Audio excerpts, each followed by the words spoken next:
ओर यजमान यज्ञ करने का कर्ता जो बैठे हुए हैं उनके ठीक यदि विपरीत दिशा में इसको आप रखते हैं नारियल को, तो उससे जो है वह जो है वित्त विनाशाय अर्थात जो है धन का नाश कराता है। जबकि आप सबको ज्ञात है कि नारियल क्यों रखा जाता है। नारियल इसलिए रखा जाता है क्योंकि नारियल का एक नाम श्री फल भी है, अर्थात नारियल को कलश पर रखने से श्री की प्राप्ति होती है, लक्ष्मी की प्राप्ति होती है, धन की प्राप्ति होती है। और यदि आप नारियल को गलत दिशा में रख देंगे तो निश्चित रूप से वह वित्त विनाशाय ऐसा कहा गया। पूजा पाठ यज्ञ आगाद में जो नारियल जो रखा जाता है कलश के ऊपर, उस नारियल को किस दिशा में रखना चाहिए, प्रायः यह गलतियाँ होती हैं। और आपसे हमसे या जो इस क्षेत्र से जुड़े हुए जो हमारे भूदेव हैं उनके द्वारा भी यह प्रायः त्रुटियाँ हो जाती हैं, जबकि वह त्रुटि अज्ञानतावश होती है।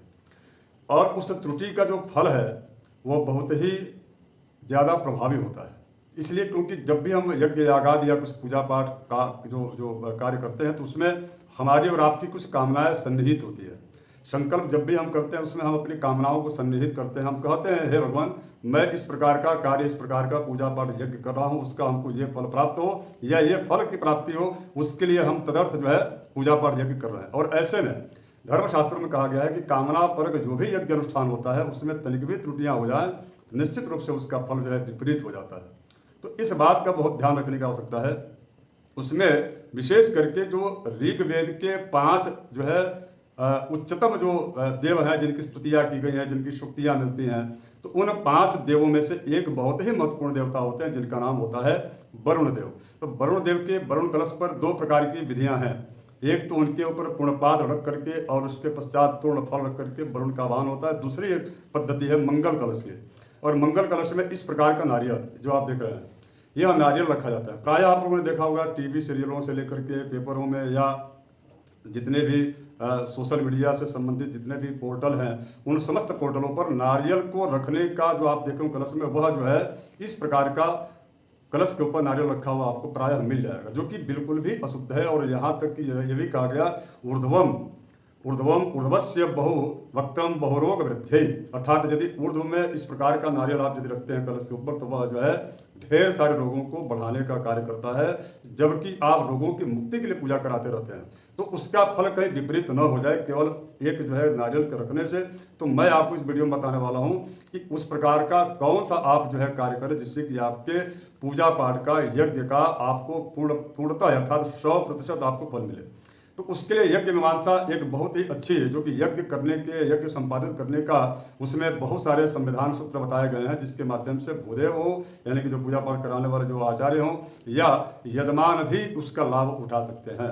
और वह सूत्र है, चूंकि इसकी प्रामाणिकता है कि यज्ञ मीमांसा में कहा गया अधो मुखम शत्रु विवर्धनाय, अर्थात यदि यह नारियल यदि उल्टा ऐसे करके आप रखते हैं कलश में तो निश्चित रूप से वह जो है कई प्रकार के शत्रुओं को बढ़ाने का कार्य करता है। जबकि यदि आप उसको ऐसे करते हैं तो वह रोग की वृद्धि करता है। और यही अगर यदि प्राची मुखम अर्थात यदि पश्चिम अर्थात जहाँ जिस ओर यजमान यज्ञ करने का कर्ता जो बैठे हुए हैं उनके ठीक यदि विपरीत दिशा में इसको आप रखते हैं नारियल को, तो उससे जो है वह जो है वित्त विनाशाय अर्थात जो है धन का नाश कराता है। जबकि आप सबको ज्ञात है कि नारियल क्यों रखा जाता है। नारियल इसलिए रखा जाता है क्योंकि नारियल का एक नाम श्री फल भी है, अर्थात नारियल को कलश पर रखने से श्री की प्राप्ति होती है, लक्ष्मी की प्राप्ति होती है, धन की प्राप्ति होती है। और यदि आप नारियल को गलत दिशा में रख देंगे तो निश्चित रूप से वह वित्त विनाशाय ऐसा कहा गया। तो इसको रखना किधर चाहिए यह सवाल उठता है। तो आपको मैं बता दूं कि आइंदा या इसके पश्चात जब भी आपको यज्ञ पूजा पाठ करें इस बात का जरूर ध्यान रखें, विशेष करके कामनापरक अनुष्ठानों में। कामनापरक अनुष्ठान में बिल्कुल भी अनुष्ठानिक जो है संविधानों का या उसके सूत्रों की में त्रुटियां नहीं करनी चाहिए, क्योंकि उसका फल जो है विपरीत हो जाता है। यदि आप निष्काम भाव से कर रहे हैं तो उसमें कोई बहुत ज़्यादा नियमों के पालन करने का विधान तो नहीं है, लेकिन प्रायः सोचो देशे प्रतिष्ठा पे ऐसा कहा गया।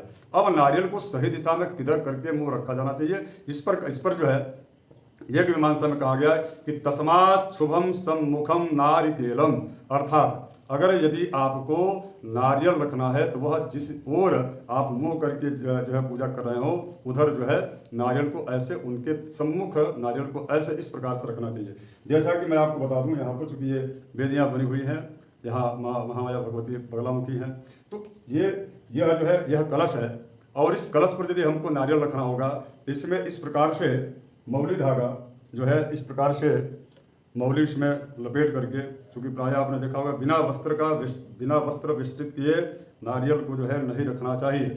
तो इस प्रकार से आप जो है उसमें धागा इसमें बांधने के पश्चात जो है और इस प्रकार से इसमें पल्लो डाल करके और ऐसे जिधर आप मुंह करके बैठे हैं उस तरह से ऐसे जो है ये जो हिस्सा है ये जो होता है, मैं आपको बता दूं कि यह जो है यह अग्रभाग होता है नारियल का, क्योंकि ये आप देख रहे होंगे यहाँ से इसी प्रकार से टहनी में वह नारियल ऐसे लगा रहता है वृक्ष में। तो ये जो होता है यही अग्रभाग होता है, क्योंकि यहीं पर जो है नारियल के आँख होता है, जिसको जहाँ से या अंकुरित जो है होने का यही जगह है, इसी को अग्रभाग कहा गया है। अब इसके पश्चात कुछ लोग ऐसे रखते हैं जो कि अशुद्ध है, बिल्कुल भी नहीं रखना चाहिए, इससे जो है शत्रुओं की वृद्धि और रोगों की वृद्धि होती है। अब इसके पश्चात इस तरह से ऐसे करके आपको जो है नारियल को इस प्रकार से किसी भी पूजा पाठ यज्ञ में आपको रखना चाहिए। आप देखे होंगे हमारे यहाँ इस वेदी पर, चूंकि मैं जहाँ बैठा हूँ इस प्रकार से जजमान जब भी बैठते हैं तो सारी वेदियों का इस प्रकार से नारियल को इसका जो मुख है वह इसी ओर है। तो यह अवश्य आप सबको ध्यान रखने की आवश्यकता है। धन्यवाद मित्रों। यदि आपको यह वीडियो अच्छा लगे और जानकारी आपको शास्त्रोक्त और प्रमाणित लगे तो मैं आपसे आग्रह करूंगा कि इसको अपने मित्रों के पास, अपने स्वजनों के पास शेयर जरूर करें। जो नए दर्शक जुड़े हुए हैं मैं सबसे आपसे आग्रह करूंगा कि आप जो है सब्सक्राइब जरूर कर लें। इस प्रकार की जानकारियों को लेकर के मैं सदैव प्रयास करता हूं कि आपके समक्ष जो है प्रस्तुत हूं। आप सबको जय श्री राम।